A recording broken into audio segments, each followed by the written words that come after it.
What's going on, guys? It's Rick from Only Football bringing you another episode of Only Football. Today, we talk the biggest news of the day. Tom Brady has retired again. Then we're going to go into Sean Payton and D'Amico Ryans getting their head coaching jobs, the first head coaching jobs of the offseason. And then we're going to finish it off with some preseason predictions revisited. Let's get it.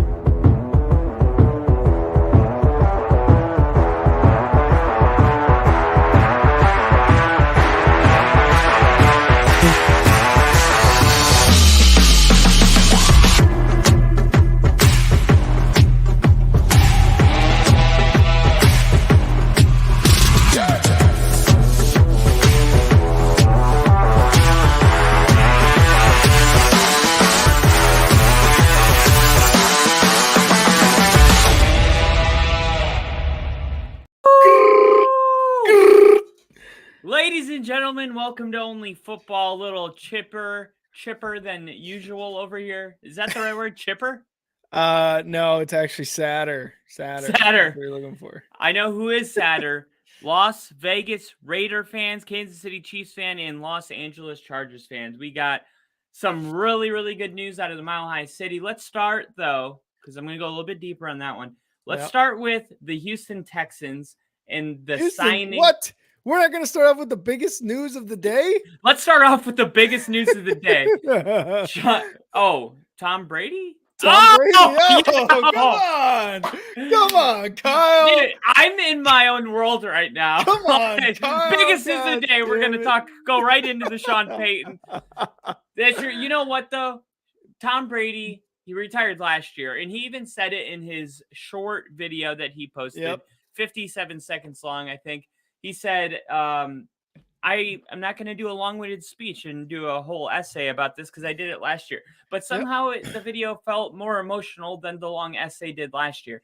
You could tell he was holding back tears. You can tell that he tremendously loves this game, that he's been able to play till 45 years old, which was always his goal. And he decided it's time to hang him up. I had my suspicions when I saw the way the last game went against the Cowboys. I said, there's no way he's going to leave the league on a note like that. And then today we woke up and Tom Brady is officially, for realsy, retiring from the NFL. What's your immediate reaction to that? Dude, I was kind of in shock. My immediate reaction was I was kind of in shock. I woke up and we live on the West Coast, so we get like all the news kind of late in a sense, right? Because we're waking up like as 30 things have already happened on the East Coast. Depending on how you look at it. Yeah, really, it really is. So I woke up, I turned on, or I looked at my phone to see what time it was, whatever, and I got an ESPN notification. Tom Brady has officially retired. And I was like, what the fuck, right? And the first thing I do is I went to Instagram, and that's where his video popped up. And like you said, it was probably it was way more personal than the first one, the one last year that he had made, right? Because it was like produced, there was actual like production value put in it, and I'm not here bashing the one he had last year, the goodbye video he had last year. Like, it was really well done, and it showed all pretty much his career from beginning to end. But this one, like you said, it just felt more real. It felt more like, no one's going to take my shine today. I'm the one who decided, and I'm the one deciding right now that I am no longer playing football. I am hanging up the cleats. I played until I was 45. And like you said, that was always his target year for playing football. And yeah, man, it was shocking because I didn't expect it so soon. It was just shocking. I was just like, I don't know if shocking is necessarily the word, but maybe just like surprise, and just kind of like my jaw dropped a little bit. But I do like that he kind of did it in a video like that. And like you said, less than a minute, he said, you said that he was holding back tears. You could definitely tell when he was like thanking his teammates, his family, his friends, his competitors, all that stuff. You could definitely tell that he was starting to tear up. But yeah, very surprised and very, very personal video, and I loved every second of it. Yeah, and if you guys didn't get a chance to see that video, We did edit it into a short that you can see on the Star Six Media YouTube page. Yep. And also, I have it right here. So he said, "Good morning, guys. I'll get to the point right away. I'm retiring. Pause for good." He said, "I know the process was a pretty big deal last time. So when I woke up this morning, I figured I'd just press record and let you guys know first. It won't be long winded. You only get one super emotional retirement essay, and I used up mine last year. So I really want to thank you guys so much, to every single one of you, for supporting me, family, my friends, my teammates, my competitors. I could go on forever. There's too many. Thank you guys for allowing me to live my absolute dream. I wouldn't change a thing. I love you all." End of video. Really emotional, like you said, and it was very shocking, I think. So I just thought we could just kind of seal the conversation that Tom Brady is retiring. We are truly blessed to be able to live in an era where we got to see him play football Oh yeah. for 2 full decades. I mean, you think about it, I'm 20, am I 20? I'm 28. 28, Hell yeah. which means I've been seeing Tom Brady play football since I was 8 years old, and that is crazy. Like, I was in Yeah. elementary school when Tom Brady started playing football, and now here I am becoming a full-fledged man, and Mhm. Tom Brady is retiring. It's a very long time, and sometimes I think it gets lost in the way it's repeated that Tom Brady played a long time, but it's really truly incredible to think about how we can all look back, people our age can look back and go, man, like, our whole entire life Tom Brady was playing football, and think Mhm. about how much we've grown up from when he took his first snap, right?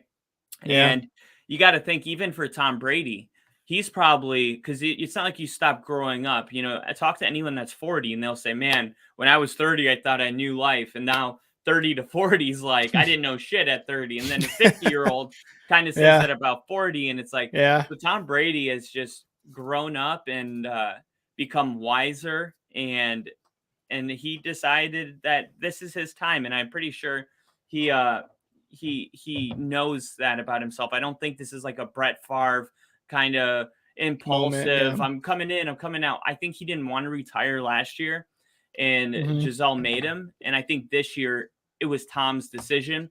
And I think when you talk about a guy that has the competitive drive that Tom Brady has, it always had to be his decision.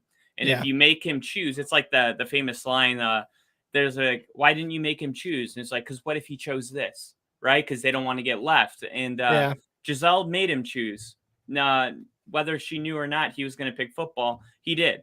And he wanted to play one more year, or however many years. He probably didn't know, but he knew that this has to be my decision when it's time to hang him up. This can't come Yeah. from anyone else, or I'll be an old, regretful, bitter, angry soul when I get big Yep. Yep. or get older. So this is Tom Brady's time that he could sit at the beach alone in Tampa Bay, listen to the waves, kind of a stormy day, and just say, you know what? This is Tom's decision, and I'm going to retire. And he definitely is going to retire at the top as the GOAT. He's a 7-time Super Bowl champion, 3-time NFL MVP, 5-time Super Bowl MVP, 2-time NFL Offensive Player of the Year, 3-time first team All Pro honoree, 3-time second team All Pro, Yep. 15-time Pro Bowler, 2009 Comeback Player of the Year. He was named to the NFL 2000s and 2010s All Decade teams, and we'll talk about that actually a little bit later. But I think when you look at the resume, it's unparalleled to anything we've ever seen of any athlete take snaps in the Yeah. NFL, perhaps anybody that ever played any sport. So congratulations to Tom Brady. I wish him the best. I hope he has a great time in retirement. I know there'll probably not be a job that he can do to really, the itch and the competitive drive that a guy like Tom has. You're not really gonna be able to scratch that in a booth or on Fox. But hopefully when he looks back on his career, he realized that he left it all onto the field. And honestly, that last game, it looked like he was it looked like it reminded me of Manning on his last year, where you can just see, like, there's regression. He doesn't want to get hit, right? And that's why I think Tom knew. He just watched AFC and NFC championship games. He watched Hurts and Mahomes, and he's about to see the Super Bowl. And ask himself, like, can I play like at the level Jalen Hurts and Mahomes are playing at right now? Or is this kind of a, never ending chase that I just need to take a step back and be content with everything that I've accomplished? And I think he's deciding to do that. So congratulations to Tom Brady. And that's pretty much all I have on that. But unless you want to add something to that. Yeah, and real quick before I do that, Jinja is in the chat. Jinja, what's What up, brother? Jinja? Cheers. He's saying the way he said he wouldn't change a thing was cool. Don't let Giselle win today. That's funny. There's a little dig there. And like you said, man, because the video was I want to say probably it was not only personal, but it felt like something that someone like him who has been doing what he's been doing for almost his entire life. It's like that perfect place, like you said, listening to the waves, kind of taking it all in, looking back at your entire career. Maybe he was just walking and contemplating it and blah blah blah and this and that. It just felt like such the right way to do that. To just again do it in a video there, do it on the beach, do it as you're kind of just taking everything in, reminiscing on stuff. So I just enjoyed the way he did that. It was great. And this guy, like you said, he retired with all those things. That he led the NFL in passing touchdowns 5 times. 02, 7, 10, 15, 21. That 2002, that was his second season as a starter. Like, that's insane, to as your second season as a starter to already lead the NFL in touchdowns. It's ridiculous. All the good things that he did, all the Super Bowls he won. I found myself growing up with him as like the monument of success, right? Tom Brady was the guy of, this is what you want your football team or quarterback to perform. That's the level you want them to perform at. And there's very few times I was rooting against Tom Brady. One of them being like an 07 against the Giants, just because I really like the Giants that year. I don't know why, but it was a good story. Yeah. There was very few times I found myself rooting against Brady, and a lot of people hated me for it, because they're like, oh, you're just going with the winner, blah, blah, blah. And I was like, well, I mean, yeah, what's wrong with going with a winner? Everybody always hates a dynasty. Everybody always hates a winner, but why? Why exactly? Why do you hate that he's good? Why, like, if he was on your team, you'd be defending the hell out of him. Like, well, yeah, but he's not. It's like, exactly, he's not. And that is what you want. You want Tom Brady. You want a Tom Brady like player on your team. I think it might have been too the cheating from Josh McDaniels and Bill Belichick and the deflated footballs. Like, you can, I'm not going to say that it's going to be a like kind of a smear on his career, but it will be, because I don't think so. I just think like a lot of that stuff, right? Why did it always come out of New England? What? Like, I think that's what made people upset, is like, why is it always the Patriots that are caught filming other teams at practice? It's like, if you're so great, why do you have to cheat? And I think that whether that was Tom Brady's decision or not, I think that kind of pissed off a lot of people. Me personally, I'm with you. I always cheered for him. I was like, let's see how many he can get. Like, and plus, I could get it if you're a Bills or Dolphins fan or somebody in division. Especially, how you feel about Rodgers and I feel about Mahomes. But for the whole world to kind of, there was like two sides. You either love him or you hate him, it felt like. And I was definitely one of those guys that was like, yeah, the cheating stuff's like, it's lame, but I still like Tom Brady. Like, I don't know how much of that even got, talked to about him. Like, hey, Tom, we're going to go record the other. I highly doubt that happened. And for all we know, a coach could have heard, like, Tom Brady likes his football's a little deflated. I knew that in training camp, and they did it without him knowing or something like that. I mean, but I think, like, look, people just are always looking for a reason to hate people, especially that are successful. And I think Tom Brady just kind of became a victim to that. And me personally, the only Broncos quarterback Tom Brady ever beat in the playoffs was Tim Tebow. Like, he couldn't get past. Really? Yeah. Like, Jake Plummer even beat him in that game I showed you last week with Champ Bailey's interception. Peyton Manning bested him every time they played when Payton was in Denver. So, like, I have nothing like animosity towards Tom Brady or anything like that. So I'm super happy for him, but Yeah. there are going to be people that are just always hating greatness. There's people that hate Michael Jordan. There's people that hate LeBron James. It's just Yeah. the bigger you are, the more people that are going to hate you. Remember Cat Williams said like haters are supposed to hate you. That's their effing job. you know. Oh, look, Uh I mean, that's true. That's true. And I could see why, like, again, like you said, Jets, Bills, Jets, yeah, that's the other one. Dolphins, like those three teams probably hate him because they were in division. And like you said, I hate Aaron Rodgers now because he's on the Packers, but if he went to another team and won a Super Bowl, I wouldn't be mad. At the end of his career, I won't be mad if Aaron Rodgers was as good as he was. I'm gonna be happy that he's out of the fucking division, first of all. But I'm also Yeah. gonna recognize what he did in the NFL, what he did with the Packers, all this stuff, right? Like you have to recognize greatness. And I think a lot of people, because you saw a lot of the reactions in like NFL morning shows, throughout Twitter, all these people just like, he's the goat of goats. He's the best that ever did it. And I think it's going to be a long time. Maybe not a long time, but I mean, Patrick Mahomes, Bill, what's his name? Josh Allen. A lot of these guys are looking good, but man, for how long Tom Brady has played, it's going to be, I think it'll be tough to replicate that type of success over the period of time that he was in the NFL. Yeah, I think if anyone's going to do it, it's Mahomes because you look at Yeah. Tom Brady's NFL MVPs, and he's got 3 of them.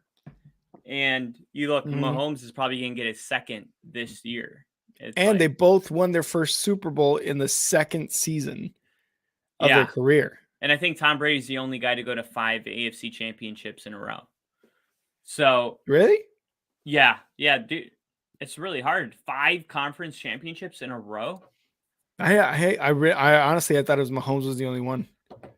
Oh, no. I think Brady did it. That was because I remember they pulled it up on the game. Oh, okay. Yeah, I'll verify. Okay.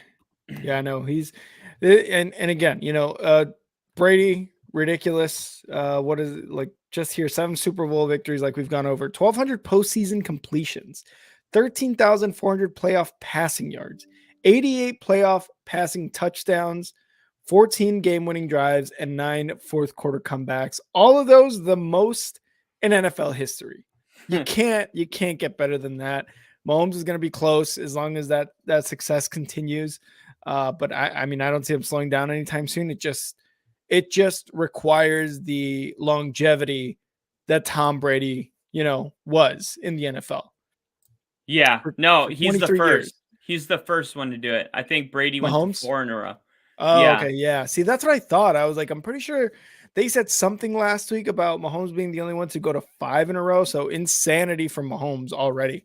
Yeah, that's why I'm like, yeah, he'll definitely, I think, be a guy that could kind of flirt with some of Tom Brady's numbers. But Yeah. what he does in his first 10 years is one thing. Longevity is a whole nother ball game, and Tom Brady Absolutely. definitely plays a different style of football than Mahomes. So Yeah, for sure. For sure. Um, All right. Well, that was Tom Brady's retiring again today, earlier this morning with a personal video. And yeah, good luck to him. TB12. He's got a lot of shit going on. He's gonna be with Fox for like 10 years or something like that. yeah, So he's fine. He's fine. yeah, um, he's gonna be really busy. yeah. But let's move on to Oh our wait, next. Go ahead. is he gonna retire a Patriot? You mean is he gonna be in the Hall of Fame as a Patriot? No, like you sign a 1-year deal with the Pats to retire officially as a Patriot. Oh, like a 1-day retire contract thing. Yeah.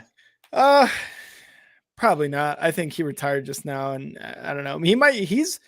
I have a feeling he'll go into the Hall of Fame, and it's not even really a feeling; it's more like certainty. I think he'll go into the Hall of Fame as a Patriot in 2028. I think he's eligible, and I think he should be a no doubter Hall of Famer, obviously. But I think he goes in as a Patriot. As far as retiring, I think he just retired as a Buck, pretty much. See. I think he's gonna sign a 1-day contract with the You think Patriots. so? Yeah, Okay. because that's like kind of like I don't want to say like the classy thing to do, but you look at like all the player like Brett Favre, like a lot of Hmm. these guys, they'll wherever they were home for the majority of their life. Even Emmanuel Sanders signed a 1-day contract to retire as a Bronco. Um, Oh, okay. yeah, so it's just like really it comes down to like Peyton Manning retired to Bronco and did not sign a contract with the Colts, and a lot of Colts fans were pissed. They're like, Yeah. dude, and then it just really what it comes down to is like, what was the best part of your career? And it's like, the best part was when I was in Denver. Okay, sign the 1-year contract. If Brady sits back and he's like, you know what, like I want to officially retire as a New England Patriot, he'll Yeah. sign the 1-year deal. But if there's any animosity at all with Bill Belichick or any of that, I think he'll stay retiring a Tampa Bay Buck. But whatever decision he makes, it's going to become a big deal. It'll Yeah. be like, oh my God, he didn't sign with the Patriots. Holy shit.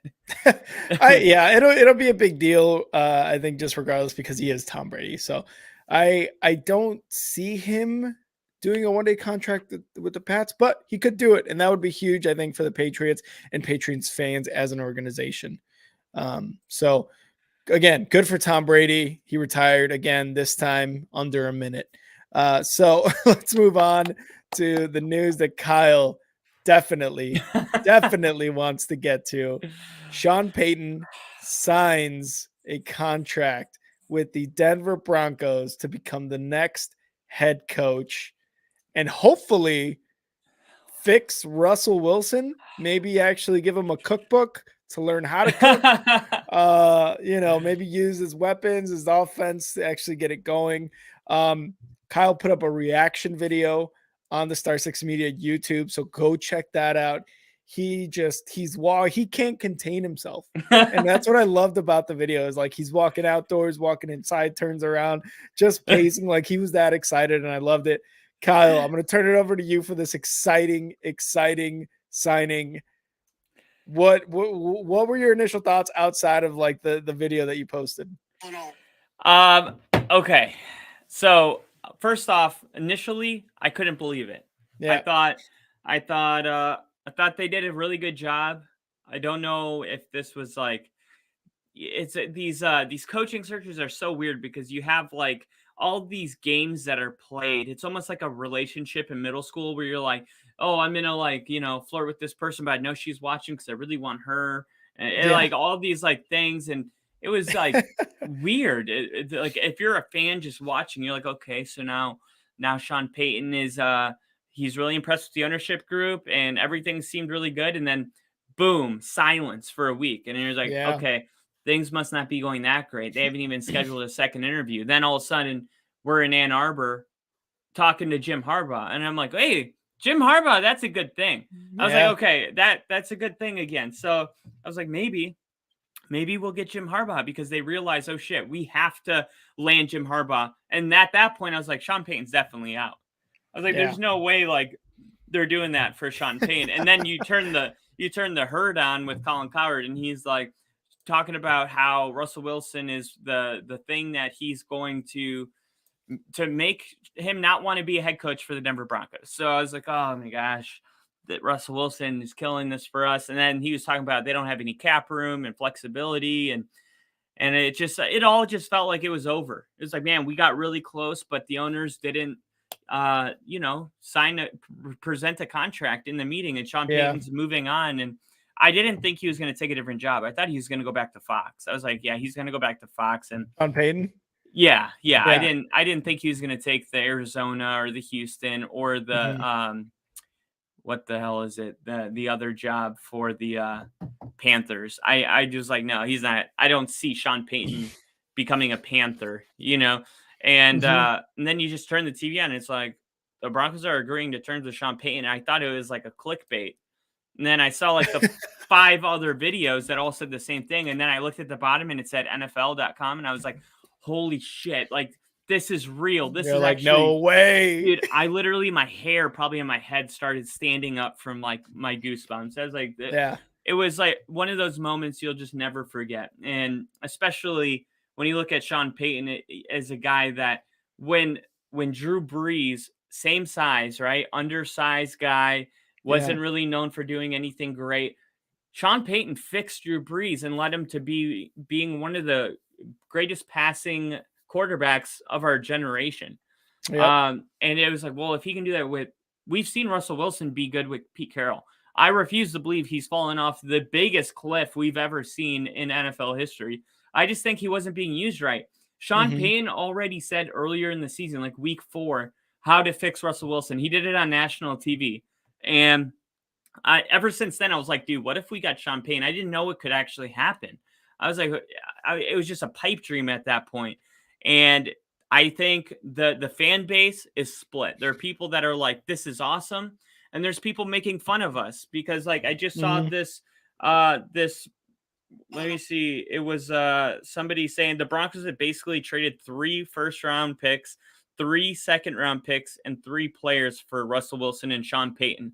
And the world's laughing at it. And I'm like, Well, yes, yeah, that's what yes. I don't really understand. I hate when people do that. Basically, this happened and you got this. It's like, no, like all these moves were made at the time for certain pieces and stuff. But also, it's like you just got a Super Bowl winning coach, Super Bowl winning quarterback. Yes, they had, Sean Payton hasn't coached in a while and he hasn't been in the Super Bowl in a while. And Russ obviously had the year he just had, but I think put those two together and that's just a formula for success in a way, right? Going forward. Yeah, and I don't like people that feel like once they have all the knowledge, Yeah. like then it's like, oh, I would have done it differently. Like, shut the hell up. No, you wouldn't have. Like Yeah. Russell Wilson was in the conversation for MVP for almost all of his years in Seattle. He is the fastest quarterback in history to win 100 games. And he did it in 10 seasons.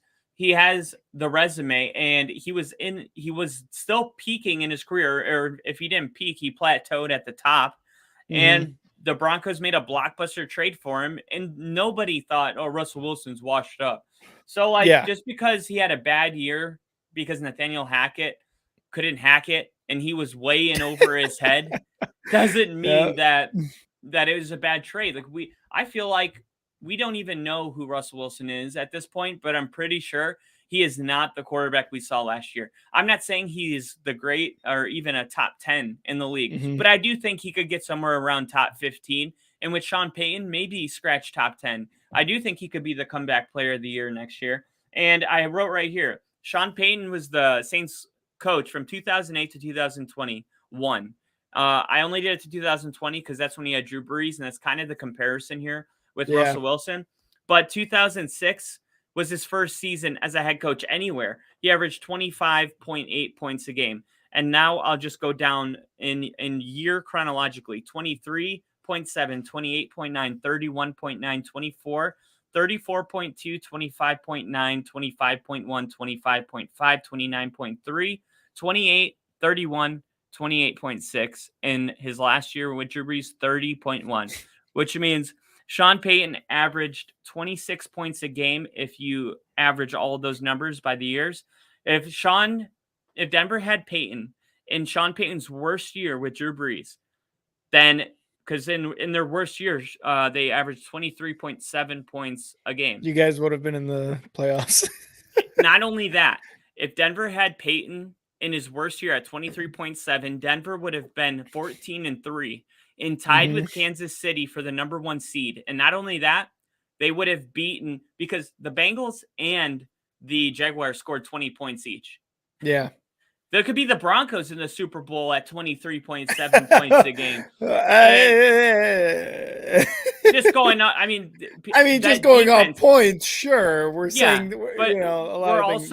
We're also assuming that Denver's defense was better than Kansas City's this year, which isn't really Yeah. an argument. I feel like is hard to sell to anybody, Mhm. because they were one of the best defenses in the league, and Kansas City was one of the worst. And they pulled together a couple good games at the end, and I might even get in the playoffs thing. All I'm going to say is, there's no doubt that overnight the Denver Broncos are so much better off with Sean Payton and as the head coach. A first-round pick. People are mad that we gave a 30th overall first-round pick. 30th. It's like, dude, I would give this year's and next year's first for Sean Payton. And I care about picks. I'm not like a total F the picks guy, but it's Sean Payton. How many Sean Paytons come around? And look how long Sean Payton spends with the Saints, this isn't a 4-year contract with Sean Mhm. Payton. This isn't a 6-year contract. This is, we don't know. But what we do know is Sean Payton could be the Denver Broncos coach until he decides he doesn't want to coach anymore. He could be 65 years old for all we know, 70 Yeah. years old. I mean, this is imagine he's the coach for 15 years and you're looking back and you're salty because you gave a first round pickup in 2023. Like, that is Yeah. ridiculous. It could be in 2050 and you could have this coach still. This is Yeah. not a big deal. And I think the Denver Broncos now, it's 2 seasons in a row that there's going to be Rocky Mountain high expectations for the Denver Broncos. And last year we kind of learned our lesson. So I think we're all managing it pretty well. But there's no doubt that this is something that should be celebrated. This is something that Denver should be excited about. And Sean Payton definitely. And the last thing I'll say is there were fans that were like, we can't, what is a coach going to do if we don't have an O line? We don't have any money. We can't do this. We can't do that. And I'm like, listen, that's why Sean Payton is here. Graham Yeah. Glasgow, they would save $16 million if they cut him. Ronald Darby on defense, they could save $9 million if they cut him. They're going to start moving players. That's what Sean Payton does. Like, you look at the situation it is now, and Yeah. he's like, okay, how can we do this? And you have the owners to use the cash guarantees to manipulate signing bonuses and contracts, the deep pockets of the Waltons. We've talked about that. That's Oh what yeah. Green Bay doesn't have that. So Mhm. I think there's going to be a lot of movements, and Sean Payton's going to be one of the guys that's kind of driving that as far as personnel and who's going to be on the field and who's going to be playing. And if Russell Wilson, like, usually we said, it's if the quarterback stays, the coaches go. If Kyler Murray and Cliff Kingsbury are going to have a issue, guess who gets fired? The guy that's in Thailand right now, right? Yeah. So this is different though. If Russell Wilson doesn't work out, Sean Payton's staying. Russell Wilson will be the one leaving. And Well, that's what I love about that. yeah, and I don't deny that part. Is I think both, obviously you paid 240 million to Russ. He's staying for the contract. Unless the Waltons just want to fucking be like, yeah, we'll pay his contract, you take him, something like that, right? Sean Payton like got paid a lot of money for this job. Well, let's just be real, right? This guy's getting paid like $25 million a year to coach the Broncos. Because it is a tough sell to be like, hey, come to Denver where you get to compete against Mahomes. It's like, what? No, fuck that, right? Like, it's difficult. It's a tough task for any coach, whether it's Sean Payton or whether it's just some first-year head coach like Hackett, right? Yeah. What I will say is all the people, like you said, all the people saying this is a bad pick. Oh, basically, they got Russ Wilson and Sean Payton for blah, blah, blah, blah, blah. Who gives a shit? You just got two big names in the NFL for the past at least 15 years, big names in the NFL. Russ Wilson, sure. Did he struggle last year? Sure. Could we, there's plenty of things to blame.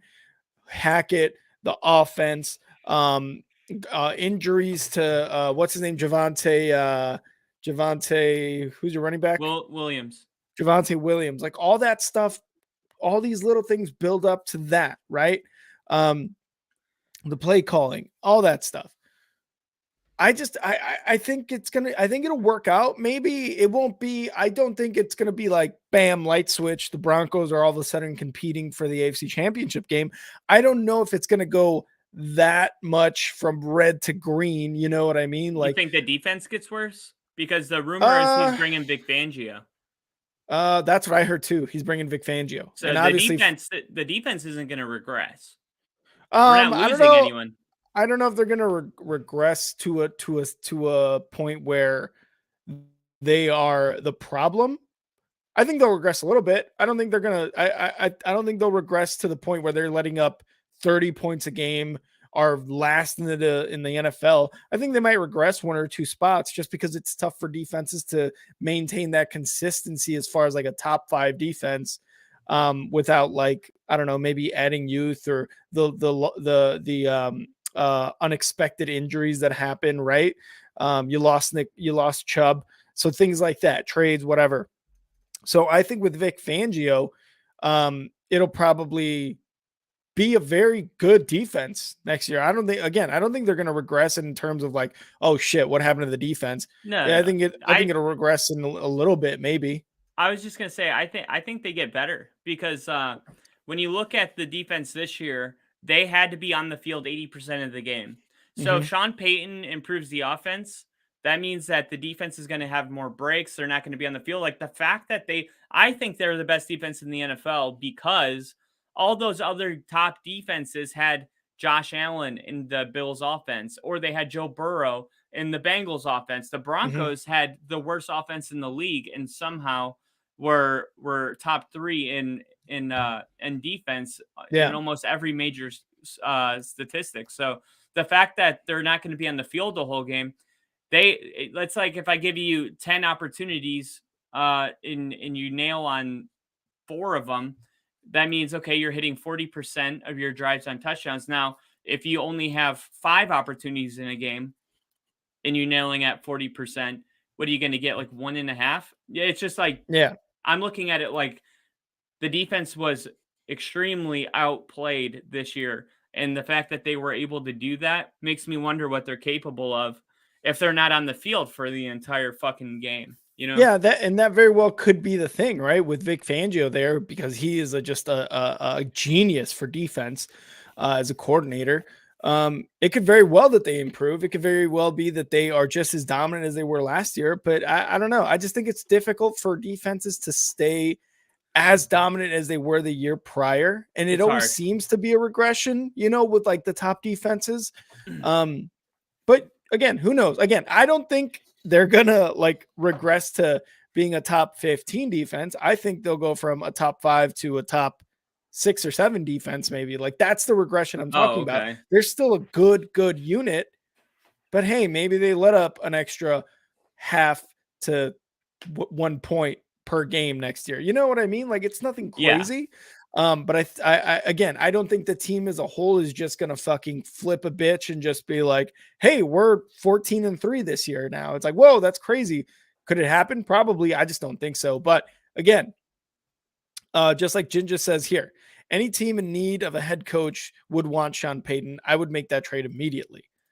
Yeah. If he's fucking available, why not? Right? Like if the Bears were in a situation where, and they were in this situation, which is just mind boggling, where Tom Brady makes himself available and, 3-4 years ago, oh no, we believe in Mitch. Bullshit, dude. Get Tom Brady right now because that's going to make your team better.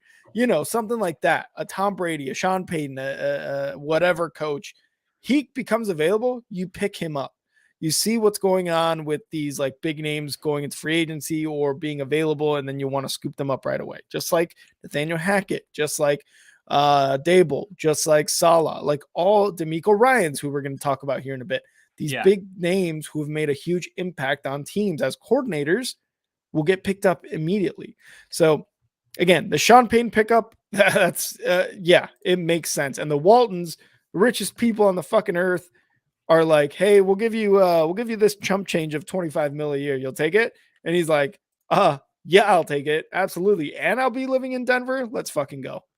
Yeah, and I think the only reason I have kind of a contrasting opinion a little bit is because I don't have I have realistic expectations, like you're saying, about Sean Payton's ability to flip the offense, right? He Mm-hmm. may not be able to flip it, but they were the worst offense last year. And Sean Payton never had years like that in any scenario. He made Jameis Winston good. Like what? Yeah. So just and I don't think that's the thing, man. That's what made this year the most frustrating Broncos year of my life is because all we had to do was score 16 points, more than 16, right? Yeah. Every week we came on this podcast, week 1, week 2, week 3, week 4. And I'm like, dude, we just need 20. And remember, I was like, if the Broncos had scored 22 Yeah. points a game, they would be like 12-1 by week 13. Mm-hmm. Mm-hmm. So the only reason I'm so high is because I do think Sean Payton, he doesn't take the offense from here to here, but he takes them from here to here. And fortunately for the Broncos and where they're at right now as a franchise, that's all that is needed to start winning a lot of football games. And we'll see if he can get it done. But I have no reason to believe Sean Payton can't get us over 17 points a game. And I the defense is keeping key pieces. Randy Gregory will be back. Patrick Surtain's improving. Justin Simmons isn't going anywhere. There's a lot of good pieces here. And even if Vic Fangio doesn't come, our defensive coordinator is literally taking head coaching interviews around the league because of what he was able to do with that. It's the same Vic Fangio tree. If Vic Fangio comes, it doesn't really matter. I feel like the defense is going to be what they are with or without him, because if they get Vic Fangio, it's like, yeah, it's kind of cool, but at the same time, it's like, it's just icing on the cake at this point. You know what I'm saying? Yeah. Well, so the only reason I think and look, I just said Russ Wilson's huge name, big name in the NFL the past 15 years. He's still the quarterback, and he still had the shit year that he just had, right? Like, that's going to be the biggest hurdle, I think, for Sean Payton. That any injuries, any transactions, trades, pickups that they do in the offseason. There's already word that the Bears might want to pick up Jerry Jeudy. You know what I mean? Like things like that. Things like that, right? Where it's like, do we get rid of this person? Does this person fit more the offensive scheme that Sean Payton wants with Russ Wilson? I again, like, all these things have to come into play. And even though they haven't happened yet, that's why I'm not quick to be like, you know what I mean? Will he make it a 21, 22 points a game offense? I mean, it's Sean Payton. His worst year with, like you said, with Drew Brees was 23. He just has the hurdle of how good or how bad will Russ Wilson be this season if the same weapons come back. And even if the same weapons come back, are there additions? Are there subtractions? Javonte Williams is coming back, right? Like, in the beginning of the year. It's just so many things that are dynamic in the situation that I'm not necessarily ready to be like, yep, they're going to be a top 10, 15 offense next year, but that very well could be the thing. I just think it is going to still be kind of a growing year for the Broncos. Yeah, and I think it's important when everybody manages expectations. You made the comment about Jerry Jeudy possibly being a Bear, and I'm noticing since we started our podcast, the Bears and Broncos are intertwining a lot. Vic Fangio was the Broncos head coach. Jerry Jeudy might go there. There was a year that all the NFL players went on strike in 1987. And they called your team the Chicago Spares because it was all spare player. Sean Payton was your coach, was your quarterback. Yeah. For the Bears. Yep. He was so bad at quarterback. His I actually wrote his statistics down just because I thought it was really funny. And I got 5 fun facts about Sean Payton that I think you'll actually enjoy. So Sean Payton he had a 34% completion rate. He threw for 79 yards.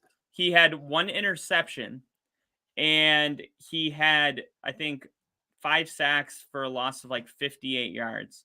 He had a long pass of 20 yards the whole 3 starts he had. And guess the first pick he threw to, guess who caught it? The first and only pick. Or what team it was. Was it the Broncos? It was the Saints.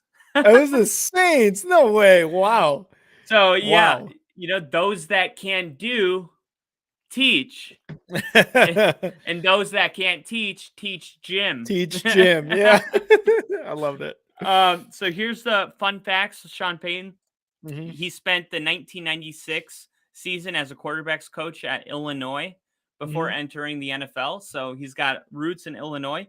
Payton also earned a bachelor's degree in communications at Eastern Illinois University. And as a quarterback, he had 10,665 passing yards, then the 3rd highest in total NCAA Division I AA history. So nice. Decent in college, right? Sean Payton's always been known for his offensive prowess, having scored more points and gained more yards than any other team in a coach's first 100 games in NFL history. Now, here's what's interesting about Sean Payton, though. If you look at the Hall of Fame, ProFootballHallOfFame.com, they got the NFL All Decades team from 2000 to 2010 and 2010 to 2020. And there's not one Saint on the entire list. So you got quarterbacks, of course, Tom Brady, Peyton Manning, running backs, LT, Edgerrin James, Jamal Lewis, Sean Alexander, Randy Moss, Marvin Harrison, Terrell Owens, Torrey Holt, Tony Gonzalez, Antonio Gates, Walter Jones. Then you got your offensive lineman. But what I thought was interesting is Sean Payton, that stat I just said, most points than any other coach in their first 100 games. He didn't really have like any all-stars. He made Drew Brees an all-star. He made people that were around Drew Brees better. There was no Torrey Holt, Marvin Harrison. You could say, oh, he had Michael Thomas, but there was really not like what Sean Payton does is like a true coach. Like and I didn't even realize this about him, but I look at the NFL decades, and even from 2000 to 2010, Tom Brady, Peyton Manning again were on it, and you just don't see any Saints. So don't you find that a little interesting that Sean Payton seemed to do so much with nothing that is like, oh, LaDainian Top, like there's nothing like that about the Saints that you can remember really. Yeah, I actually can believe that. One, because of the two names at quarterback, Peyton Manning and Tom Brady, both of them who won a total, I believe of 3 Super Bowls in the 2000s, had a great duel at like passing touchdowns one year, right? Like one was, I think Peyton ended up winning. The most, like 48 and 49. Yeah, something like that. And Peyton ended up having the most in history or something like that in a season, whatever it may be. 55 with Denver. 55, yes. And then you go into the next decade, and it's Peyton Manning and Tom Brady again, who win a total of like 4 or 5 Super Bowls combined, something like that, because he won one with Denver in 2015. Yeah. So you know what I mean? Like, I can see why Drew Brees wasn't in there. He was a good quarterback, but who did Drew Brees have at receiver? See, that's what's interesting. Is like there's not like a Marvin Harrison, Reggie Wayne. Even with Tom Brady, you're like Wes Welker, Julian Edelman, Randy Moss. Yeah. Like you can think of some guys, and I didn't Google it. I know that there's like Marquise Colston. He had Jimmy Graham at the time, but there was Graham again. That's why the Saints only won 1 Super Bowl. Like, you know what I mean? Like they had players, they had really, really good players, but they didn't have these like just elite tier players like, a Gronkowski, Antonio Gates, Gonzalez at tight end, or receivers like Randy Moss, like Marvin Harrison, all these guys, right? Like they didn't have those elite guys. And Drew Brees, Hall of Fame quarterback, was not on the elite tier as Peyton Manning, Tom Brady. He was that second tier where it was like, you guys are I think he was very, very good. I'm gonna go. Drew Brees was on tier 1. I don't think so. I think you have tier 1A and tier 1B, but I'm not gonna throw him into tier 2. I would put with Joe Flacco. You're gonna put Drew Brees with Joe Flacco? Joe Flacco's not second tier. Joe Flacco's like third tier quarterback. Yeah, what's another tier 2? Give me an example. Another tier 2 would be Phillip Rivers. Another tier 2 would be Phillip Rivers. Another tier 2 would be Kurt Warner. Is Brett Favre tier 2? Brett Favre's tier 1 in the 2000s. But he's only got 1 ring like Brees. Yeah, but he actually broke records and stuff. You know what I mean? Most Drew interceptions. Brees broke like every passing record. Did he? While he was playing, yeah. He had like the most his stats are ridiculous. Like nobody. Yeah, his stats are ridiculous. He had You're like right. I think he had like 4 years in a row with over 5,000 passing yards, or like Jesus something Christ. Insane like that. No, okay, maybe he is tier 1. Brees was phenomenal. I'm telling you. Well, Roethlisberger, I'd put tier 1 too. Ooh, see, Roethlisberger. If you got tier 1 Roethlisberger, you got to have Drew, because Drew Brees was no doubt better than Roethlisberger. Okay, I don't think that's. Then I'll keep him tier 1. I guess it's just a lack of Super Bowls for Brees that really kind of like iffy, but also like you said, Brett Favre tier 1. I mean, he only won 1, 2, but yeah, you're right. So, fun fact: all those quarterbacks retired. So the golden era of quarterbacks is officially over after today with Tom Brady retiring. So that's my overreaction to leave this on, is that Sean Payton has never coached a team as good as the Broncos.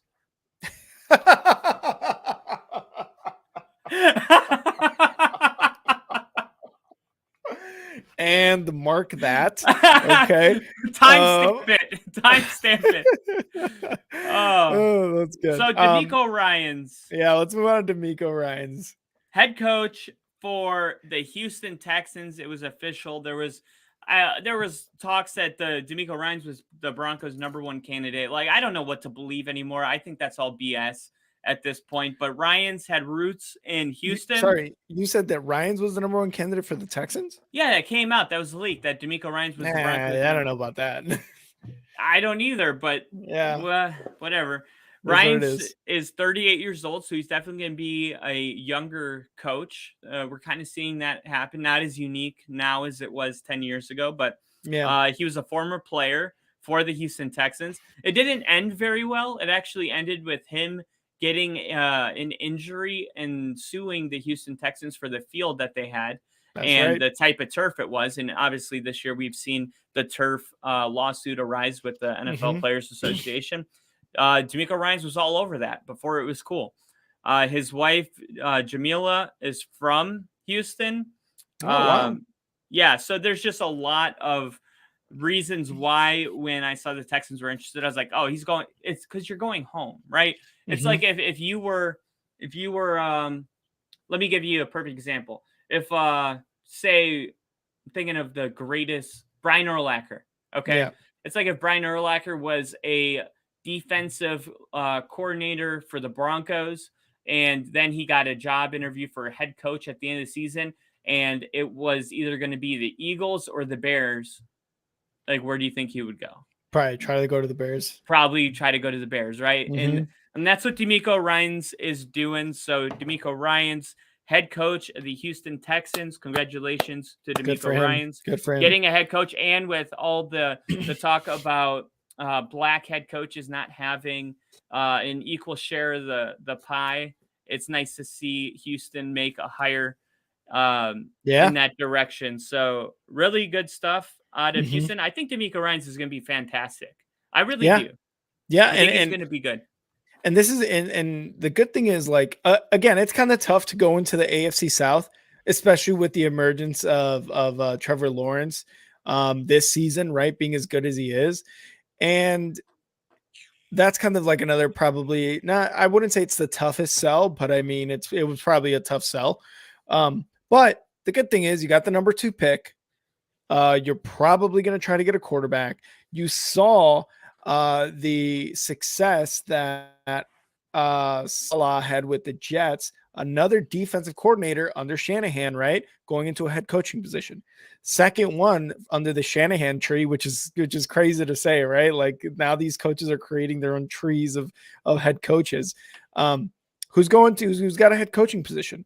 So I think he's going to do well. Like you said, the defense in Houston is pretty good, honestly. They've got a good young running back in what's his name? Dameon Pierce. Dameon Pierce. Yep. Thank you. Dameon Pierce. They've got the #2 pick. They've got a lot of draft capital that is a head coach you can build on, right? Like it's nice and warm in Houston. You're in Texas, it's the climate's nice. You got a nice stadium. So there's a lot of good things, that you can look forward to in Houston as a coach. And again, his defensive mind, he's coming from a defense coordinator position, is going to help that young Houston team out a lot in the coming years. Do you think he will be the head coach of the Houston Texans as when they become good again? Yes. And this is exactly why everybody's so big on John Harbaugh, is because there's certain people that no matter where they go, they succeed. All right. Player, coach, he could, and we feel this way about Tom Brady, right? Like, he could go start his own car dealership and it would be one of the best in the country. DeMeco Ryans was SEC Defensive Player of the Year for his 2005 season. He was recognized as a unanimous first-team All-American. Ryans is also, if you've ever seen him on the sidelines, he's incredibly vocal and very animated. So you're going to get a lot. That's good for TV. I don't like watching Mike McCarthy stand in the sideline with his arms crossed and looking up at And I want to see, like, that's why I love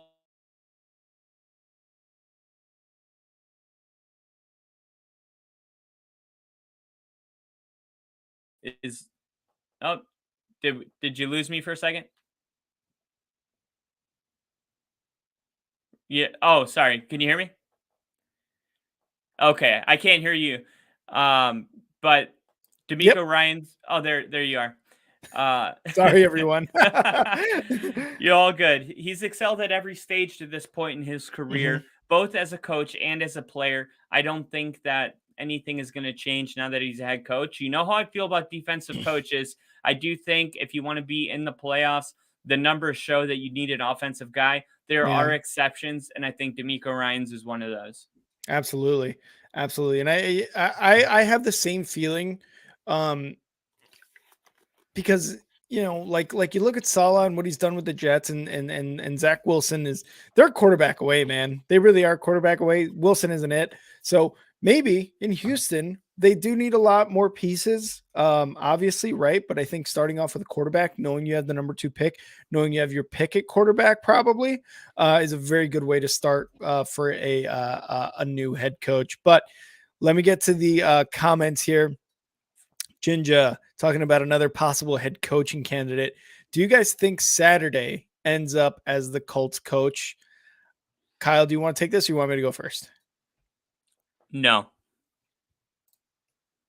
I think so as well. I don't think he becomes the head coach for the Colts. I think, God, what's the owner? Jim Irsay Yeah. realized, I think he realizes that, hey, look, I know I made an emotional decision, bringing Saturday on.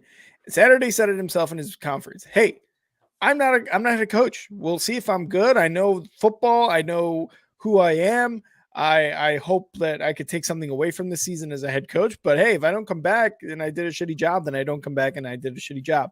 The surprising thing, though, to me, is that he made the second round of interviews for the position when there are quite a bit of good candidates out there. You mentioned your defensive coordinator. I don't know his name, being one of them. So I Evero. just Evero, yeah. So I just don't understand. I just don't get it for Saturday. Like you said, I don't think he's going to become the head coach either. Yeah. Look, the short, quick no is just I realize I'm not answering the question. I changed the question. Should he be the head coach? And that was my no. Is he going Mm-hmm. to be the head coach is a different question. I'm going to say it's possible because usually when people make bad decisions, uh, what they'll do is they'll double down on them. They will. They will. And the fact that we're not hearing anything from Indianapolis with all these coaches, like the Panthers get their guy and the Broncos get their guy, Texans get Yeah. the Colts are looking for a guy. Look, Yeah. first off, I forgot about the Colts. You heard me earlier talking about all these other teams. I don't think Sean Payton's going to go to the Panthers or the Oh shit. Texans. I forgot the Yeah. Colts were looking for a guy because they're not. Because if they were, we would Yeah. see it on NFL Network. We would see it on, the Colts are bringing in this. The Colts are traveling to Ann Arbor to talk to. We haven't Yeah. heard anything like that out of the Colts. And that tells Yeah. me that Jim Irsay is going to probably double down on his decision. And it's unfortunate for the Colts. I hope it works. I'm always rooting Mm-hmm. for an underdog, a guy that's literally, it's such a cool story. Like, no coaching experience, let's go give it a whirl, and somehow it works out. It's like, wow, maybe I could do it, because like I Yeah. always watch football and I'm like, wonder if I could coach for a day, what it would be like.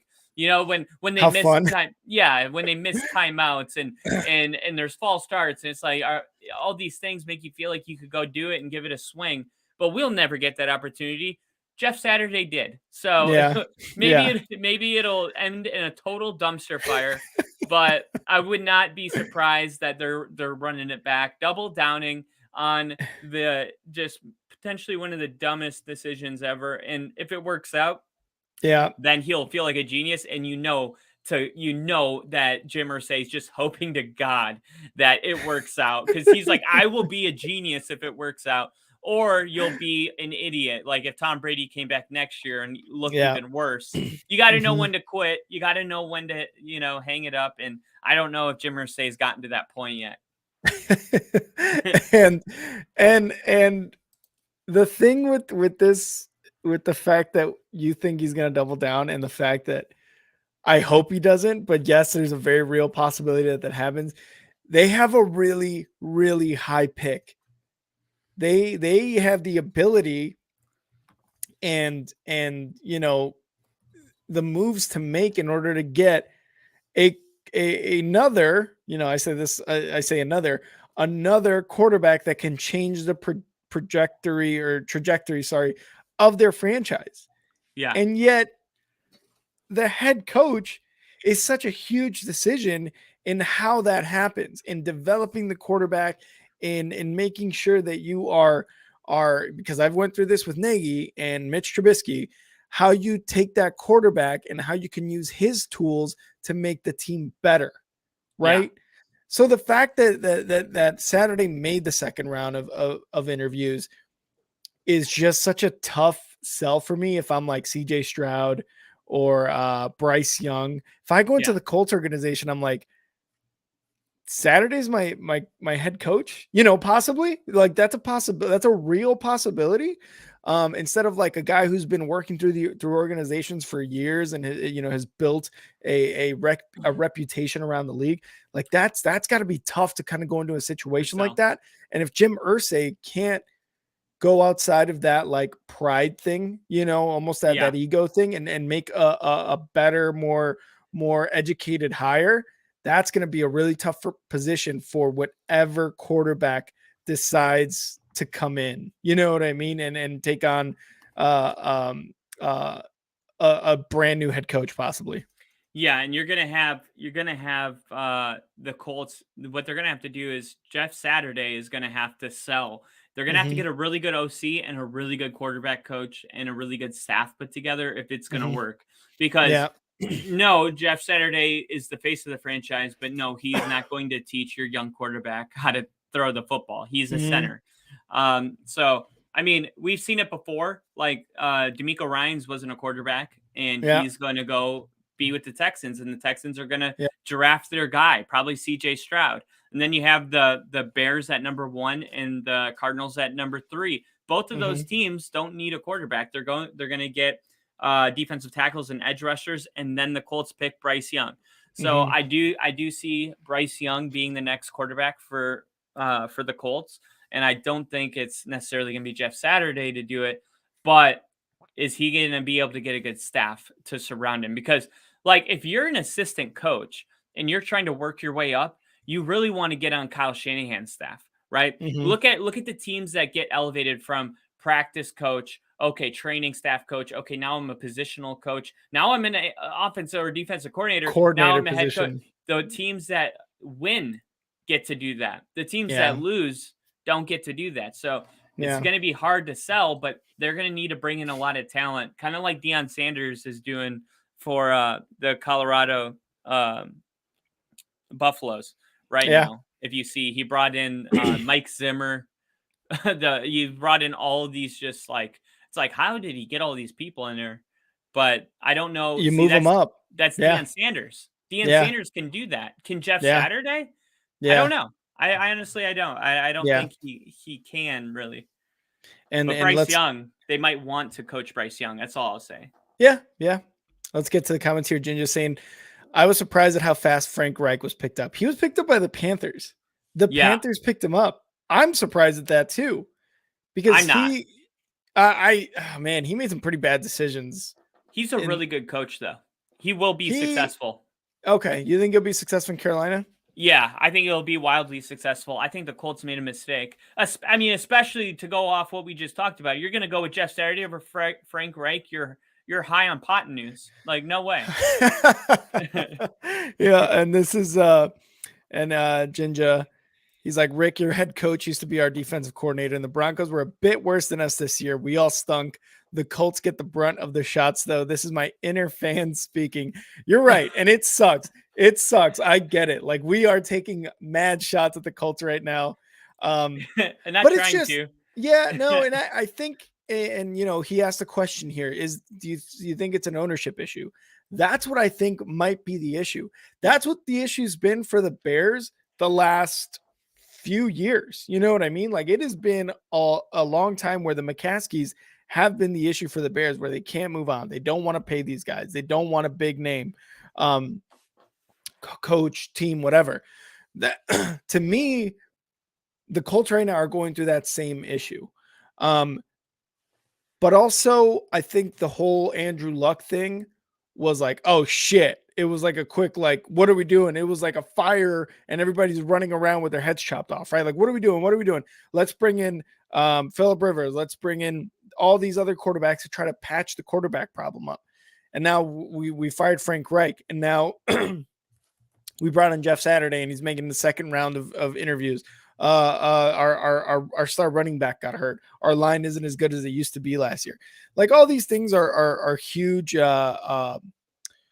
issues, but I just don't think, like you asked, Ginger. I do think it's an ownership issue with Jim Irsay and just whatever's going on with the Colts right now. But you're right.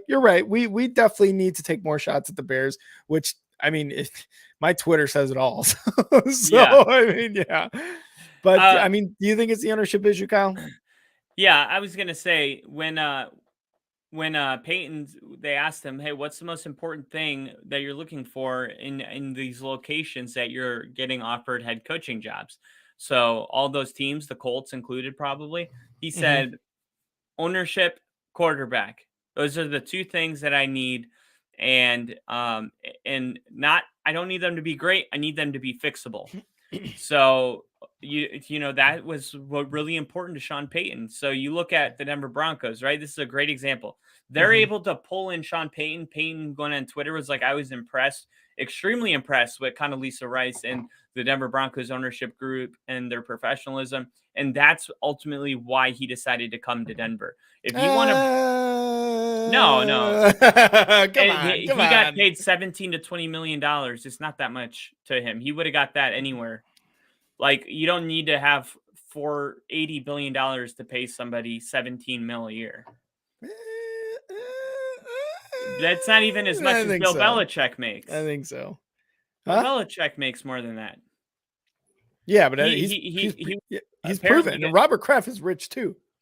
I mean, I think if he went to Carolina, Texans, or any of these other spots, they would have had to pay him 17 to 20 million a year. That was just kind of the I standard for him. I think maybe the Waltons and the Denver Broncos were the only team that were able to pay him that much, that he commanded that much. Cause I think he had a really good deal as far as like announcing games and being an analyst on Fox or wherever the fuck he was. Like, they pay money. I mean, you seeing what they're gonna pay Tom Brady. Fox is Yeah. gonna pay Tom Brady for the That's what I'm next saying. decade. He could have made that So, much money, more money at Fox. well, what I'm Amazon wanted yeah, him in the yeah. booth. Amazon wanted Oh, to pay that's him to be in the booth. true. Like That's true. he's not chasing money. And he actually used an example about this in this interview. He said, you can follow people and players that chased money and became irrelevant. It's not about the money. And I know that it's like, oh yeah, the Waltons money.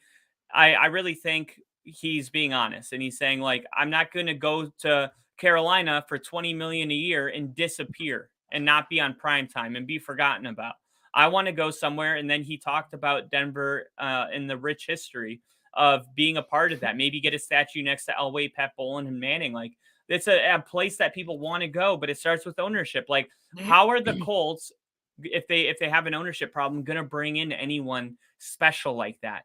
Like, you Mhm. have to have your, like, wow factor. Like, man, that's what Pat Bolin had, and that's why we were always a good team, because we had Mhm. Pat Bolin. If you look around the league, everybody that has serious ownership problems, the Commanders, you got just dysfunction, because it starts at the top and it all trickles down, and it's Yeah. all dysfunctional, and it rarely ever works. And I think if you are having a roster like the Colts have, where it seems like great O line, good, top 3 running back in the league, defense, not terrible, right? Not a terrible defense. Like, we went into the offseason and we said we picked the Colts to win the division. We said they're going to win the division. And you were pretty high on Matt Ryan. I was low on him because I said it reminded me of Joe Flacco Oh yeah, coming to Denver. But I still thought, despite Joe Flacco, the Colts were clearly the best team in the AFC South. So the fact that they put that performance on the field, I do think it starts with the owners, and I for think sure. there's an ownership problem. For sure. And even Ginger says here, our owner is constantly popping pills and handing out $100 bills. He's a mess. So, I mean, yeah, there you go. It's, we have the same thing here with ownership issues. So we agree, Ginger, with you as well. Oh, we got Steve in the chat. Steve, what's up, man? Cheers. What up, Welcome, Steve? welcome back. He said, I'm 80% on Payton. He got to the Super Bowl early in his career with Breeze, and they continue to come up short in the playoffs every year after. That's a good point with Sean Payton. Yes. And that's what I would point to. The roster did eventually get kind of bad. But what I will say too is like, dude, it's a brand new environment. It's a brand new team. It's a brand new opportunity to rekindle that success with another team. You see it all the time. Look at what happened with the Rams when Sean McVay got there, right? And yeah, they got 49ers with 49ers with Jim Harbaugh. Shanahan or Jim John Jim Harbaugh. Yeah, Jim. Right. Sorry, John is Ravens. Yeah, but that franchise was in the dumps when he you see it all the time. I mean, and to a very, very lesser extent, I cannot exaggerate the very Nagy and Pace, when they came in 2017 and 18, they were a really good fucking team, minus the offense, but they were a really good team in that year. So you can do these things where you take a coach, put them in a new setting, and all of a sudden it's a success. Andy Reid, right, in Kansas City, all these things. So Steve, 80% on Payton, but he does make a good point with that stuff. Now let's move on to our final segment. And Kyle's kind of mentioning a couple things here. We're calling it Groundhog Day. And yes! If you guys remember the Groundhog Day movie, it's just a guy who keeps reliving his day over and over and over. It's a great movie. So what we're going to do here with Groundhog Day is revisit some predictions Kyle and I made as individuals. And I've got a few that we did together that we were either very wrong on or right on. Really, just we either hit it on the head or we were so far out to lunch that we just were morons. So how do we want to do this, Kyle? What did you want to start? Because I feel like you've got the most. I got a couple. So here, I'll start with this. He's gonna fucking burn my ass. Watch. No, I'm not. I'm gonna start off with one that we both agreed on, and it is the Carolina Panthers and Baker Mayfield. Might make a run for second in the division. I think the Bucs have it. I hope they do. I want Baker to take me to the playoffs. Yeah, I want Baker to do well. And I think this is just well-wishing, kind of like with the Bears, with Baker. But I would really like to see him get in the wild card and have the fucking Browns just completely miss the playoffs. I can just see it right now, though. Like, it's a Sunday 1:00 game, and they're, like, down 10-24. Yeah. And Baker's, like, on the sideline, like, looking at his iPad, and you just flip the TV off and go, yeah, the Panthers. If you haven't seen it, go on YouTube, because Kyle put that short up and it is hilarious. Yeah, there was a moment where they're down 26-10 and Baker staring at his iPad. And it was definitely a game that you would have flipped the channel on. So we were right about Baker, but we were honest about that when we said we want Baker to go to the you said it the best. You said I think it's like the Bears thing, it's like wishful thinking. And we wanted Baker to really rub it into the face. He didn't do it as a Panther. What we couldn't have predicted is that he would have had a moment later to do it with the Rams. And what a moment that was, though, right? Like, was like, which one? When he beat the Broncos on Christmas by 50? Or that's right. No, I was referring more to the Thursday night football game, the comeback, where he practiced with the team maybe like for practice and a half, came into that game on Thursday night and was able to march them down the field with a really great pass to who was it? Who's the receiver that caught it?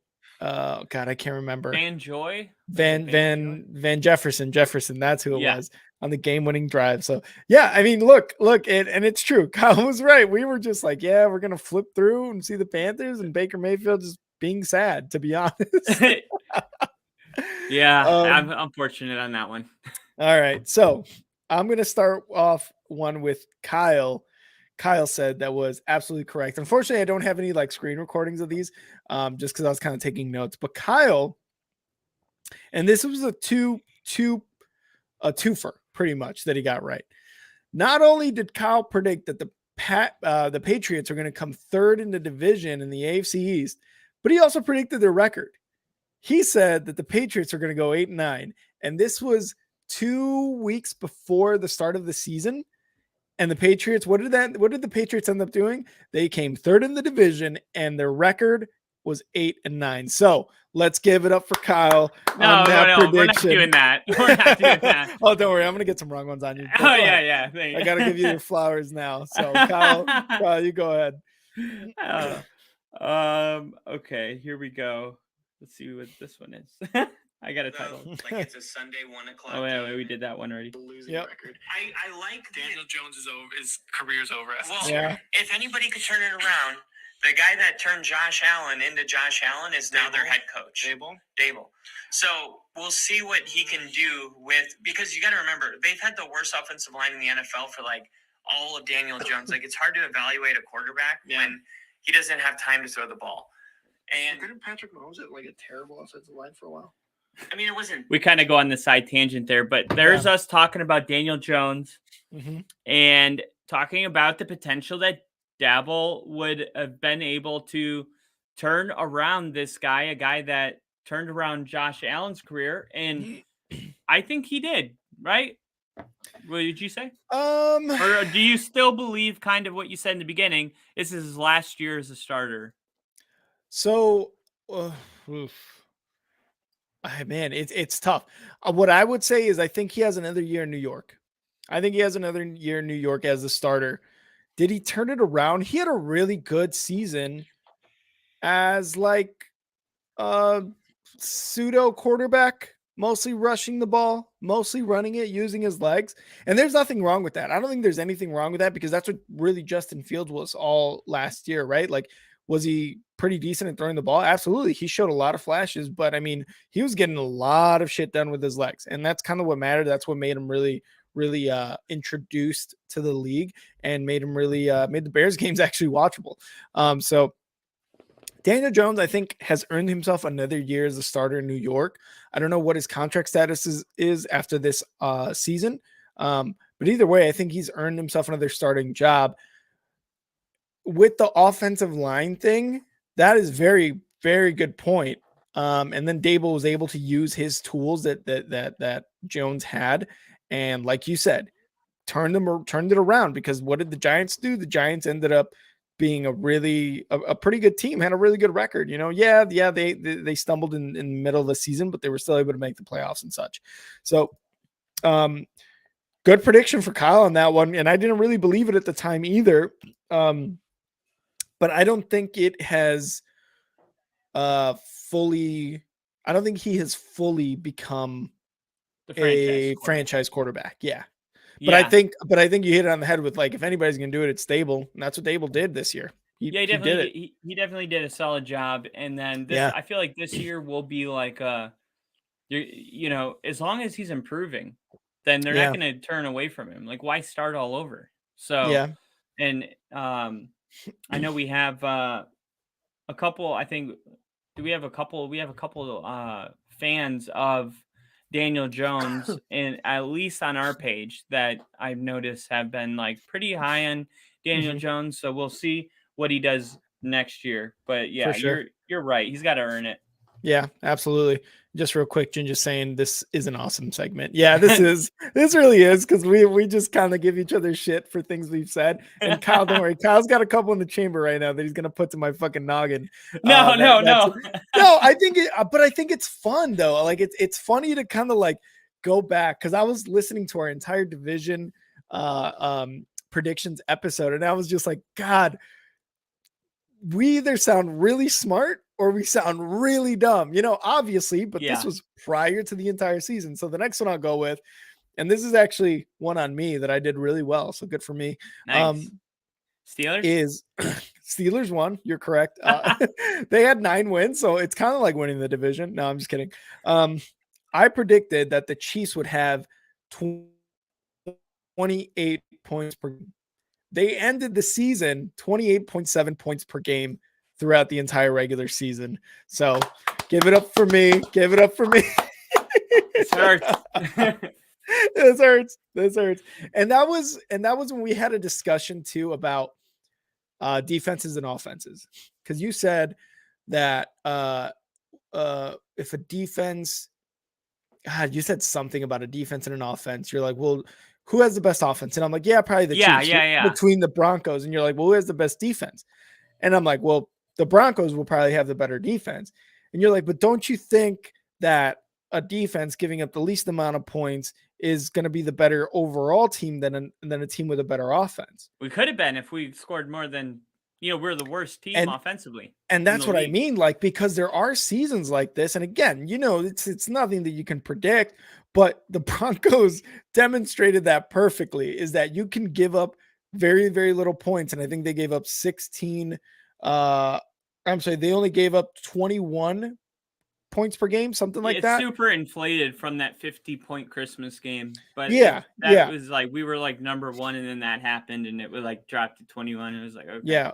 And then it dropped to number 12 overall. But that's not to say, and that's just one singular stat, which is points per game. That's not taking into consideration the entire defense. But it made a difference in that argument where it's like, actually, this can happen, right? Where the defense is so good, but the offense plays so poorly that it just like the overall team isn't very good. Yeah. But I predicted the Chiefs for 28 points per game. And you predicted them to be the number 1 team in the AFC West, which came true. Did I say AFC West? Yeah. AFC West. I think you meant AFC. Sorry. Excuse me. Yeah, because you were like, Patrick Mahomes is still Patrick Mahomes, and you were right on about all that. Yeah, and now what I'm gonna do is I'm gonna give myself one that really makes me look stupid. Is that I said the Chargers would be dead last in the AFC West this year. Oh, so that one was a bad pick. They were second. They made the wild card. So Race, if you're listening, I apologize. The Chargers are good. Kyle, what you got next? You froze for a second. Sorry. Oh, here we go. I was trying to get it ready. Let's go. They're not gonna just lose every one of these wins. They're gonna lose. A few of these wins they're gonna lose. I don't think they're gonna lose to the Jets here. Here, hold on. And then no. Well, that's what I got. So here it is. The Lions, absolutely. Right here. Sorry. Minnesota's got a good home field advantage. Yeah, it's right. I know what this one is. Bears week 5 at Chicago. Yeah. Oh, no, I'm sorry. They're in Minnesota. Mother effer. Sorry. Here it is. Talked about this. But their schedule is so This is what This is Rick on the Bears. Get closer to week 1. The hope has arrived. What do you want me to do? You want me not to be hopeful for the Bears? I want you to be honest. I am honest. Dude, I looked at their schedule yesterday or the other day. It's pretty. So Rick had the Bears going. What was it? 11 and 6. 11 and 6. Give it up to Rick. I was kind of right. He was like all offseason. It's like it's a rebuilding year. As long as Justin Fields gets better, it was like yeah. And then the day of, he comes on. He's like, yeah, I was talking to Jack, his buddy in Chicago, and he's like, Bears are going 11 and 6. Oh my god. I tried to plead with him. I tried to figure out what happened. And then I remembered that I do this every year. It was like, I thought Drew Lock, he finished one of the years that he took over and finished 4-1. We got Melvin Gordon. There was all this hype, and I was like, we're going to go to the, playoffs. And what happened? Drew Lock's not the guy. I know what you went through. but it's too funny not to replay it. You're 12-6 prediction. What do you 12-5, 11-6. What do you think about it now? Is it funny? So it's hilarious, but to be fair, the Commanders, that was a tough game. That was a tough Thursday night game. That was awful. Disgusting. It was a terrible game. The Bears could have won that several times, but they just sucked. Also, they got rid of Roquan Smith, which was a huge part of the defense. And other than that, they would have been a fucking offensive powerhouse, probably in the Super Bowl right now.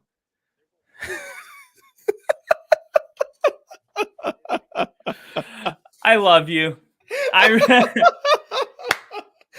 than that, if those two things didn't happen, we would be in the Super Bowl. No, it's hilarious, dude. The Giants were good. They're a lot. Obviously, again, the rebuilding season thing was huge for the Bears. Yeah, and the fact that like I said 11 wins, it's just so funny. But hey, you got your guy. We got our guy. That's all that matters. Here's the one I was trying to. Right here. Yeah. I want you to be honest. Hold on. So it's me in the middle of a conversation with you, talking about the Minnesota Vikings. I think I did have that as a loss. Week 2, Green Bay loss. I already got them losing twice. So this is the Bears. He goes through all of the Bears games, and then he like realizes as he's doing it, he's like, "Yeah, I got them losing too." But then after he loses to the Packers twice, they like win all of their games. You're like, "That's a win. That's a win. That's a win. That's a win." That's right. And then I have my comments on this division right here. No, the Green Bay Packers are getting first. Aaron Rodgers is going to Aaron Rodgers. He is. You can't look. Kirk Cousins had a great year last year. Don't get me wrong, and he has Justin Jefferson, and you've got Dalvin Cook. Vikings are a rough bet, in my opinion. They are a rough. I'm not going to hold it against you. Oh, why not? Come on. Because your body. I know what it's. I know what it's like when you get close to the season and you're like. And we've done this. Vikings #1 in the NFC North was the preseason prediction. Came true. Yep. And I got that right. There was just that was one that I nailed. And obviously, I think you had what you were Packers #1, and you weren't letting go of that because of Aaron Rodgers. Yeah. Rightfully so, right? We've never seen Aaron Rodgers not finish #1, but that was definitely one that was funny because we were still on the Bears thing. And then while you're on this Bears tangent, I tell you that I have the Vikings finishing #1, and I felt like you were about to leave the studio. Oh man, well, how wrong I was for that one. Kirk Cousins had another stellar season, but they also finished with a negative point differential as like a 13-4 team, which is ridiculous. Still a rough bet because, and this is going to be funny because at the end of this episode, we actually gave our Super Bowl predictions. Kyle had the Vikings in the Super Bowl or the Rams. He said the Rams or the Vikings were going to the Super Bowl. And I said the Bills and the Rams were going to the Super Bowl. Nowhere near what any of us predicted. So we were both wrong on that Super Bowl prediction. The Rams surprised a lot of people. And I think the mainstream media indoctrinated me because I heard it so many times that the Rams are going to the Super Bowl. It's hard to find originality. But I did find some originality in this one. Sleep on Jalen Hurts. I don't know what it is about him. But I don't think they've got enough to beat the Cowboys and Dak Prescott. Mike McCarthy's an idiot. Don't get me wrong. He's a fucking idiot. And the Cowboys are going to Cowboy just like the Chargers. I'll take Cowboys #2 over Commanders. I'll meet in the middle. But there's no way in hell that the Eagles aren't winning this division. It was close. It was close. I don't know. Oh, I don't know. I don't trust the Eagles. I'm so happy we're here. I don't trust the Eagles. I've never trusted the Eagles ever. Well, do it. Do it. They made the playoffs last year and they got better. So before that, real quick, because it was so funny. Kyle had the Commanders in second above the Cowboys, and I was like, "There's no fucking way." And then that's when he said he changed it. I was about to go in on him too on that pick, Yeah. and then he's like, "Okay, I'll meet you in the middle. Commanders third, Broncos second, or Cowboys second." I was like, "Oh, thank God!" But yes, that one was fucking hilarious because I'm like, I don't think Jalen Hurts makes the next step, and then throughout the entire regular season, you and I are like, dude, MVP candidate. He took the next step. He's a leader. That is the out of everything that we did on the entire podcast, that is the one I'm most proud of, because that was not like if the Rams were in the Super Bowl, right? We were all like Rams, or even if Buffalo made it, it would have been like, yeah. But I feel like that one was like that one and the Vikings one. And the coolest one, I would say, is that you and I discussed the AFC AFC North. And we got into it a little bit about the Bengals. Yeah. Fluke. Was it real? Yeah. By the way, I predicted the Broncos to win the AFC West. So let's just put that out there. Okay. And I'm not trying to make all these like you were wrong moments. I'm really not. But they're the ones that are the funnest to talk about. They are. But we talked about the Bengals, and I was like, oh, the Bengals are going to get better because people sleep on the Bengals because they were bad for all of our lifetime. And then you start talking about what about the team? What about the Panthers? What happened the year after the Panthers made it? So you start bringing up some fluke examples, but they did lose Luke Kuechly. This is one of those, you ever get mad at somebody and then you're taking a shower and you're like, all the comebacks you should have said. Yeah, that was me listening to this podcast. I was like, why didn't I mention Luke Kuechly? Why didn't I mention? Yeah. So the Bengals, they were right, but that wasn't the cool part. The cool part was that I predicted the wins and losses for all four teams, and the most I was off was for two teams. I was within 2 games, and I nailed the Cleveland Browns record to the T at 7 wins. So that was like. That was the closest division, I think, of perfection for all of it. Because I didn't have the Giants making the playoffs, and the Broncos I was way off. And the NFC North I was pretty damn good on too. I had the Bears finishing last. Detroit. I even said Detroit's going to play Green Bay in a game late in the season. That's going to be really important. It's going to matter for that number 2 spot. And that happened, and the Vikings won the conference. So those are like the 2 big highlights. But yeah, the Broncos making the Super Bowl or going deep in the playoffs, that was very, very bad of me. But what do you think about the AFC North? The AFC North was probably my boldest take, I will say. Oh, the Steelers! I forgot. Steelers laughed at him in the chat. He picked the Steelers to win the division. Here's the thing. This season was absolutely insane that any of our predictions could have absolutely happened.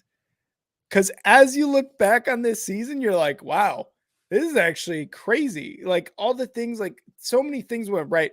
The Falcons were randomly good for a period there. The Bucks were nowhere near NFC South champions at like week 12 or week 13. We're like, wow, the Bucks kind of suck here. The Steelers eventually went from Mitch to Kenny Pickett and were looking kind of decent. And not only that, they looked like garbage towards the beginning of the season and still finished with a winning record under Mike Tomlin. So all these things culminating, the Rams not winning the West, the 49ers being the top team, the Seattle Seahawks being the number 2 in the West, Cardinals being 3rd and firing Kingsbury at the end of the season. Like all this shit during the 2022 season was ridiculous. And the one thing I absolutely regret was Kyle said it.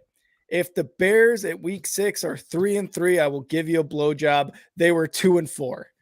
They were 2-4 by week 6. I could have gotten a blowjob from Kyle. If they go 3-3 by week 6, I will personally give you a blowjob. He said, and I hope it happens.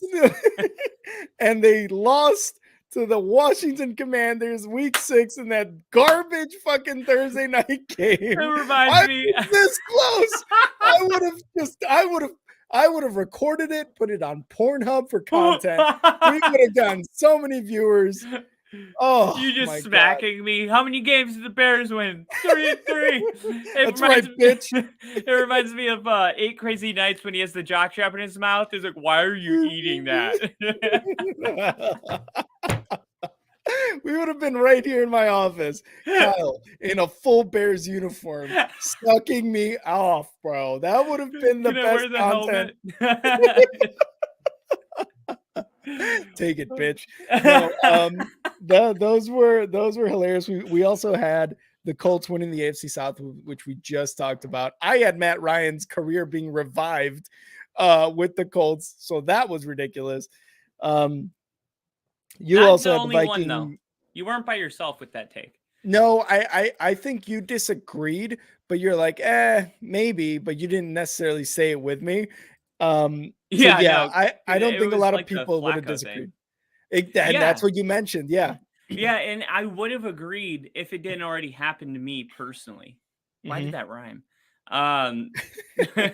Because when Joe Flacco came over from the Ravens, it was like everyone freaked out. And then when the Matt Ryan thing happened, I was like, this seems oddly familiar. Yeah. And I know how this story ends. And I feel like that's the only player, the Matt Ryan was the only player that honestly like resembled the Joe Flacco thing for me. But I wasn't totally disagreeing with you. I was just like, I don't know. Yeah. I don't know, it seems man. rough. It seems rough.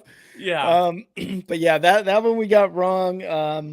The Giants being last in the division, we got wrong. And then I had what else? Steelers winning the North. Obviously, that was correct. You had the Vikings beating the Eagles in week 2. That was a blowout. Blowout. You know what's weird is that I had the Eagles winning a lot of games. It said 14 games. And then I kind of contradicted myself because I was like, well, I think the Detroit Lions are going to beat the Eagles week 1. It's going to be a huge upset. And what was it, 48-45 or something insane like that? Yeah. And then week 2, I was like, well, I got stuck between my picks because you're like, yeah, you think the Vikings are good? I'm like, yeah, they'll beat the Eagles. And it's like, what am I doing? Because I have the Eagles being really good. So instead of just being like, hey, I got both these teams being good, but I don't know who's going to win. I was like trying to be, super confident, and I screwed myself because I got stuck, It was so tough, dude, because like so many things happened during the offseason, the draft, all that, where we were just like, damn, these teams can be good, but who's going to be the better team at the end of the day, right? So it was a little difficult. And the NFC West was by far the one where we all just like the Rams were last. The Seahawks were supposed to be the worst team, and they made the playoffs. The Niners with Brock Purdy. This is a snapshot of how the NFL is changing so much week to week. Like, you go into the offseason, you're like, look, there was some divisions where we were like, look, I don't know. Okay. The NFC West was not one of those. No. We were like, we know who the Cardinals are. They choked in the playoffs. They'll get it together. Kingsbury's going to, hold them together.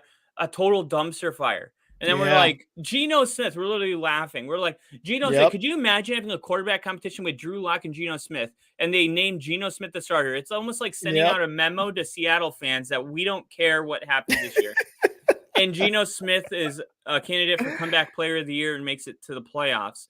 And then Brock Purdy, a name that we didn't even utter the syllables of until late in the season, is the next Tom Brady, maybe. I mean, it was just what a unpredictable sport that we love, And I mean, the biggest one too was we both had the Rams in the Super Bowl, and the Rams sucked. That was probably the biggest. Actually, no, you had the Vikings or the Rams. So we both had the Rams, but we both we both had the Bills, which that one wasn't as crazy because they did lose in the divisional round. So that one wasn't as crazy, but it's like some things you get right and some things you get completely wrong. So that's why we wanted to do this segment. We thought it was going to be so fun for you guys to hear our bullshit. And let me get to the comments here because there are some good ones. Steve saying, I think players from the Rams and Vikes are going to the Super Bowl. Pretty sure they got box room seating for it. They're going to be in the booth. Yeah, and then Steve says, "Oh my God, absolutely crazy that his name is Kyle." And in South Park, Kyle makes a bet with Cartman that he'll give him a BJ. He does. And we also got Bill in the chat. Bill, welcome. Hilarious. He's late, but what up, Bill? We were talking about your Giants. We were talking about your Giants and how we were very wrong about them in the preseason. He also said, "I'm assuming the Sean Payton victory lap has already occurred." Oh, it did. It absolutely did. You should have seen Kyle. I've been back in this chair like 5 times. Oh yeah. Kyle is already ready to name everything Sean Payton, ready to give him a statue, ready to do this or do that. Yeah, I did mention a statue. So he's ready to go. But Bill, definitely catch the beginning of this episode. The first 20 to 21 or 22 minutes was about Tom Brady retiring. So if you want, you want to talk about, if you want to hear that, definitely take a listen. And then we talk about Sean Payton. But Kyle, any other Groundhog Day predictions that you want to get to before we get out of here? That's all I got. I'm just really excited. Oh, let me ask you one more thing. I got to put the chives on top here. Oh, chives. Who is next year's Seattle Seahawks? Next year's Seattle Seahawks. That's a very, very good question. Let me looky-loo here. You got it. You're thinking comeback player of the year, a team that there's like no expectations for. No expectations for. They just kind of show up, and it's like, whoa, they're really good. So you're saying a team that one has no expectations, and two makes will make the playoffs in a sense? Yeah, kind of like a team that is like the laughing stock of the league, and then it's like the joke's on us. Ooh, I'm trying to see. I'm looking through all the teams right now. You know what? I'm gonna go with the Colts. I think the Colts. This is just us in preseason. I think the Colts have a really good team, and they are the quarterback away. And I think they're going to make a trade to get themselves in the realm of either the Bears or the Cardinals, who already have a quarterback, to try to get a CJ Stroud or Bryce Young, or even a Levis. I forget his first name, Will Levis, one of these guys. I think they're going to make a move for a quarterback, throw him out in the wild to start off the season and make the playoffs, because they're going to have Jonathan Taylor back. Shaq Leonard's going to be back. But it also depends on the coach. God, that's the thing. That's the thing that's holding me back. I think it's the coach. If not the Colts, though, can I pick another one, or do you actually you go first with yours? And then if it's not mine, then I'll say mine. But I got the Colts for now. Go ahead. All right, so whoever it is, it has to be a team that is like seriously made fun of, like the way we made fun of Seattle for going with Geno. It's got to be a quarterback that'll be a candidate for comeback player of the year. Okay. It's got to be a team that was predicted to be awful. This is going to sound really homer, but this is all sounding really familiar. The Broncos. I think Russell Wilson wins comeback player of the year. The Broncos are a wild card. I fucking knew it. I knew it, you son of a bitch. I knew it. I fucking knew it. I knew he was going to go this way, although I didn't really know until he was talking about it. But they had so many expectations, though. They did. But now they're the laughing stock of the league, and there will be none. Yeah, good point. Oh, that's right, because they have to be the laughing stock of the league this offseason or this past year going into next year. Yeah, I think the Colts definitely fall in that realm, especially with the fact that Saturday was a head coach. I like the Colts. Bryce Young will be their quarterback. Yeah, I think they go with one of them. Absolutely, for sure. The other one I had in mind was, and maybe it doesn't necessarily fit the criteria, but the Panthers. That fits the criteria. But they're not, I don't think because they put up a really good effort in the South towards the end of the season, and it really came down to a couple games and a couple of scenarios for them. They fired their coach mid-season. No one's taking the Panthers seriously. Nobody's going to be like, watch out for the Panthers. So, I think it's a great pick. I bet if you went to DraftKings and you looked at early odds to make the playoffs, the Panthers would be like you'd win good money on that if you thought Panthers make the playoffs. So you think Packers or the Panthers with Matt Rule or Frank Reich. Frank Reich, thank you. I don't know where that name even came from. Frank Well, Reich. he was the coach of the Panthers. Oh, that's what it is. Okay, that's so weird that things are just in there. That just happens, yeah. Yeah. You think Frank Reich gets the job done in Carolina? I like that. I think it's a great pick.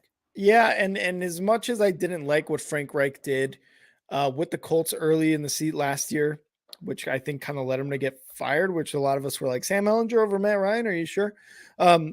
I think, like you said, and like Sean Payton with the Broncos, a lot of these coaches with new teams, fresh start, new team, their pick at quarterback, their pick at this, their pick at a coaching squad.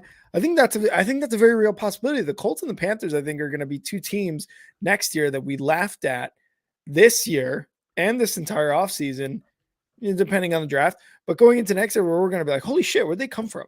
Like you said, the Seahawks, the 49ers to an extent, and even the Jaguars. The Jaguars were looked at pretty badly.